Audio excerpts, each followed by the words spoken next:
По поводу русских парней, я всегда хотела, почему у них нет чулки? Вау, вау. Почему русские любят кошек? Третий. Всем привет! Меня зовут Чарыш, я кореянка, учу русский уже как 5 лет в Корее. И сегодня мы встретились снова. Представься, пожалуйста. Я Тоня, я живу в Корее уже 4 года и снимаю видео на YouTube. Сегодня я еще раз задам глупые и тупые вопросы Тоне. А почему русские девушки любят Брайан Мапса? И в этот раз вопросы связаны не только с девушками, а еще с парнями. То есть глупые вопросы по-русски. Ты готова? Давай. А вы готовы? Давайте начнем. Поехали. Поехали. Сначала я давно хотела узнать, почему русские люди улыбаются со скобочкой. А вот скобочка, когда в сообщениях пишут. Когда переписываются. Это сокращение от смайлика. Ведь когда мы улыбаемся, да, у нас два глаза и рот, и поэтому, чтобы передать, когда не было еще вот эмоджи, тогда ставили 2 точки и скобочка. Ага. Это был как лицо сбоку. Вот. И, наверное, русские просто им каждый раз ставить точки было лениво, и поэтому скобочки, скобочки, скобочки, просто улыбка, улыбка, улыбка. А если скобочка в обратную сторону, то грусть. Бывает, что они ставят много скобочек. Да. Более 3. Чем больше скобочек, тем больше ты улыбаешься. А. Если одна скобочка, это как бы третья. Чем больше, тем больше улыбка. Мне кажется, они ставят скобочки как привычка. Уже да. Всюду, всегда. Уже это вошло в привычку, и если человек не ставит скобочки, то некоторые воспринимают это как, что почему ты сердишься, почему ты серьезный. Некоторые так воспринимают уже, привыкли к скобочкам. Следующий вопрос. Я в последнее время заметила, что в Ютубе очень многие русские блогеры пробуют фикс прайс. А что такое и почему русские люди так любят фикс прайс? Фикс прайс это как корейский дайсо. Магазин? Да, это магазин, где много всякого всего и очень по доступной цене, то есть очень дешево. Поэтому блогеры снимают, тестируя, что из этого дешевого хорошее, что не очень. Вот. И вообще, так же как в Дайсе, можно найти всякие милые вещички, полезные вещички, вот такого плана. Он очень популярен среди русских. Да, сейчас он очень популярный, очень популярный. Интересно, тогда я тоже попробую фикс прайс, когда я буду в России. Попробуй. И следующий вопрос. А почему русские люди произносят английскую букву W как V? Например, WhatsApp. Да. Вы произносите его как WhatsApp.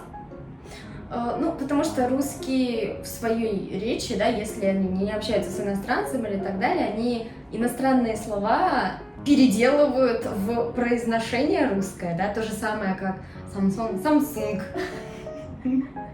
да, или, не знаю, Hyundai. То есть переделывают так, как это просто удобно говорить любому русскому человеку, который даже не знает английского языка, поэтому не всем легко прям сразу ва. Поэтому просто ва это ближе всего к звуку в, поэтому сделали как в. Когда вы удивляетесь, говорите вау? Вау. Не вау? Да, тоже вау. В корейском также заимствованные слова. Starbucks. Почему Starbucks, а не Starbucks? Да, то же самое. А в русском Starbucks. Прям р. Чтобы легче произносить. Да. Следующий вопрос. Смотря YouTube, я всегда хотела узнать, почему в русских новостях нет субтитров? Почему русским людям не нужно Р? А почему Почему русским людям не нужно р? Отлично. А почему русским людям не нужны субтитры? Не знаю, в России в основном все слушают. Даже там, если в кинотеатр ты приходишь, да, ты слушаешь. У меня на Ютубе видео с русскими субтитрами, да, и Очень многие возмущаются, я не хочу читать, я хочу слушать. То есть люди как-то не любят читать, они любят смотреть на картинку и слушать. Поэтому субтитры не добавляются. А для людей, кто имеет проблемы со слухом, то есть сурдопереводчики. Это человек, который в углу экрана стоит и показывает руками язык жестов для тех, кто имеет проблемы со слухом. Ну, я никогда не видела так. Это не везде. Не везде. Не везде, да. Не на всех каналах, не на всех новостях, но на некоторых есть. Интересно, вы любите слушать. Да. А корейцы, наоборот, очень любят субтитры. В новостях и в любом телеканале всегда, почти всегда есть субтитры. И другой вопрос. Почему русские любят кататься на коньках или кататься на санях? Саня. Санях? Саня. Да, саня. Или еще их называют санки. Санки. Санки. Раньше так делали. Почему? Потому что не было каких-то развлечений, может быть, в деревнях. И зимой дети хотели играть, но много снега, замерзло озеро, поэтому вот так вот. Поэтому дети очень много катались на санях, катались на санках. Люди любят, это активный вид спорта зимой. Тем более, что если учесть, что в большинстве мест в России зима очень длинная, а дети хотят играть на улице активно, то санки, лыжи, коньки, это все очень-очень популярно. Мои друзья, которые съездили в Россию, они часто говорят, что они часто видели детей, которые играют в маленькой горе. На маленькой горе. Да, и катаются на санях. А в мое детство мы катались не только на санках, когда саней не было, мы катались на картонке. Картонки. Да, это часть от коробки. Просто коробку вы так складывали, садились на коробку, на эту картонку и ехали. Дешевый вариант. Да, это очень весело.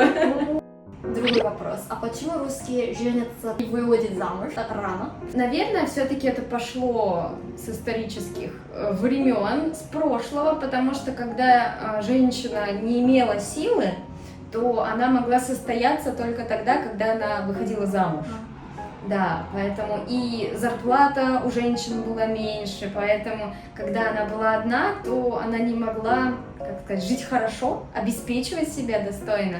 Поэтому считалось, что женщина, которая вышла замуж, это вот она состоялась в жизни, что у нее теперь есть человек, который о ней заботится. Вот. Но в настоящее время все больше женщин, которые самостоятельно развиваются, уделяют время своей карьере, уделяют внимание себе, и в последнее время все больше женщин выходит замуж после 30, некоторые вообще не выходят. Есть девушки, которые вообще не хотят выйти замуж. Да, есть такие тоже. А парни, которые не хотят жениться, есть? Да, наверняка есть. Я с такими не общалась, но наверняка есть. Ага. В последнее время нет ничего, чего бы не было. Есть всякие разные люди. Да. По поводу русских парней, я всегда хотела, почему у них нет чулки? Есть, но в основном только у, может быть, детей и школьников. Вот у детей, дети, школа, там у мальчиков еще есть челки, потому что их делают родители. Родители, да, если мама сделает, тогда да. Потому что, наверное, челка более как-то миленько смотрится на мужчинах. А в России мужчины хотят быть побрутальнее, такие прям, что я мужчина. Вот, поэтому, наверное, челки часто не делают. Почти всегда так. Да, и наверх очень часто делают, потому что это выглядит как мужественно. Мужественно. Но в Корее сложнее найти парней, у которых нет чулки. Особенно поколению моему. Сейчас все в челках? Да, почти все с челками. 20-30 лет парни. А тогда почему русские парни не стригаются по роду? Тоже брутальность, мужественность. Потому что считается, что если у мужчины борода, то он как-то мужественнее. Вообще, мода на бороду пошла недавно. Ну, может быть, 2-3 года, как-то так. Появились барбершопы. Вот. До этого было мало людей, у кого была борода. А потом как-то это стало популярным. Если честно, я думала, что почему они не стригаются, они не принимают душ, я так думала. Я не знала, что такие считаются модными и красивыми. Да, в последнее время такое модно.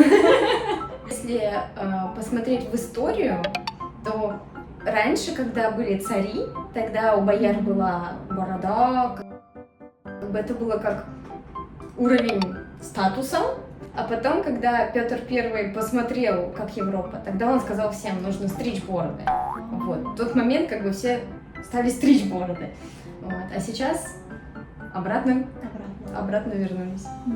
Мои подписчики часто рекомендуют мне, Тереш, посмотреть советские мультики. Тогда было очень много интересных и хороших мультиков. А почему русские люди любят советские мультфильмы? Ну, есть люди, кто любит, есть кто не любит, да. Есть кто-то, кто любит старое, есть кто-то, кто любит новое, только новое. Но те, кто любит советские мультики, в основном потому, что это воспоминания о детстве.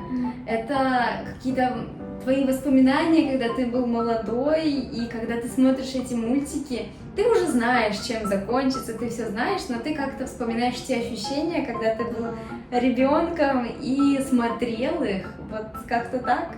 Ты помнишь хоть один мультфильм? Да, я помню много. А, да? Да. Какой? Я помню «Ну погоди», помню про Чебурашку.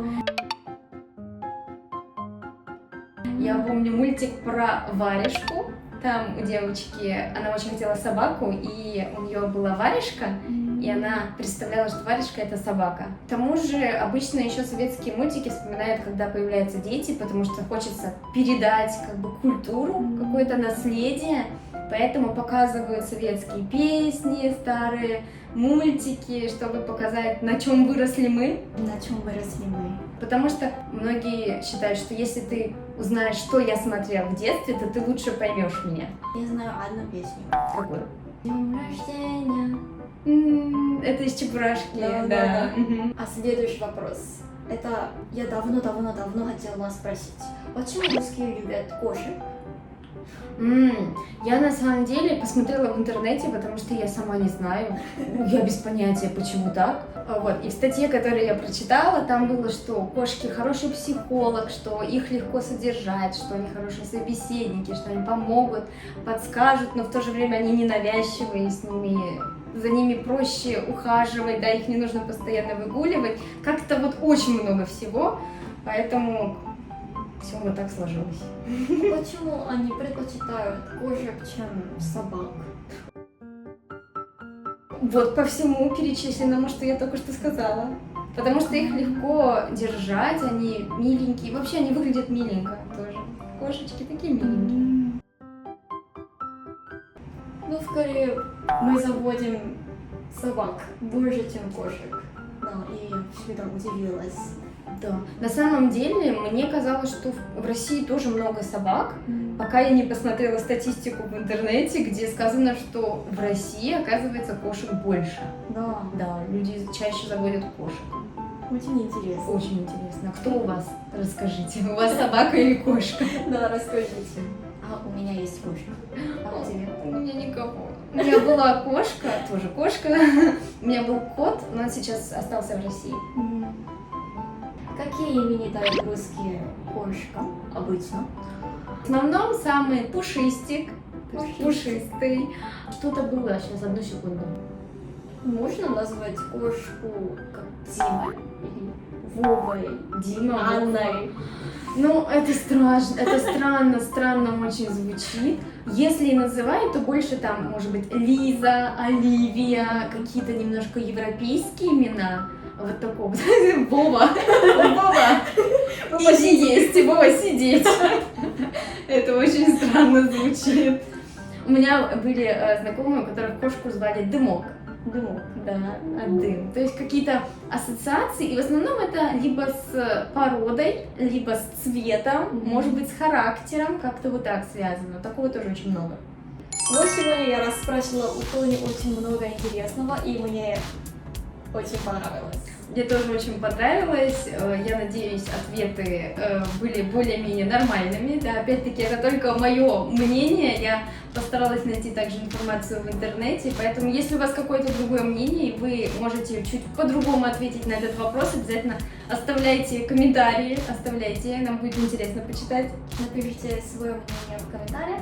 И у Тони тоже есть свой YouTube-канал, который называется Тоня. Тоня? Да, Тоня. Зайдите к ней и посмотрите еще наши совместные видео, пожалуйста. Ставите лайк и подписывайтесь на